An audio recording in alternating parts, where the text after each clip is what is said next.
Hello guys. Ito. Pag ganitong oras, mga alauna ito, sobrang init ng araw. Halos pwede na pati ang utak ay charot. Oo nga no. Ayan, sobra talaga. Ang sarap talaga magbilad na dyan. Ayan. Kaya ito, sinong-sinong na ako dito sa hallway. Ito na tayo sa malamig. May hangin dito may bukas na hangin. Ayan, diyan muna ako ha. Kasi iwas-iwas tayo sa init para hindi tayo ma-heat stroke. Ayan, ganyan lang. Kasi wala nang klase, di ba? So, umuwi ng mga estudyante, kaya diyan muna ako. So, pagkatapos naman, sa Hapon na po. 5 na to Kagaya rin sa umaga, ganito.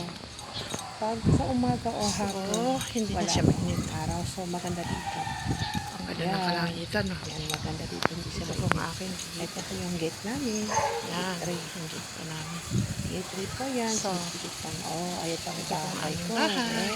Welcome to my mansion. Sa aming munting bahay. Mansion. Ay, aking mansion. Ay, Joyce. Welcome Yan. po. Welcome to my mansion. Ayan po. Ito po ang aking bahay. Mansion. Ay, bahay ko pala. Bahay ko ba talaga, no? Pangarap lang yan.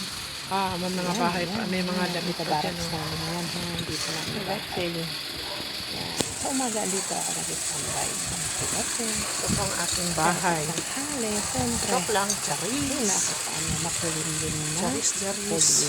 Yan. Ito ng habing mahiwagang baro. Likas Yan. na akong baril. Pag sa hapon at sa umaga, Ayan na. Papalabas na. mainit. Kasi malapit na. Ang ganda ng ano. Yan. Waiting sa Pero mga pag tanghali, kapalitan. yun. Ayan na.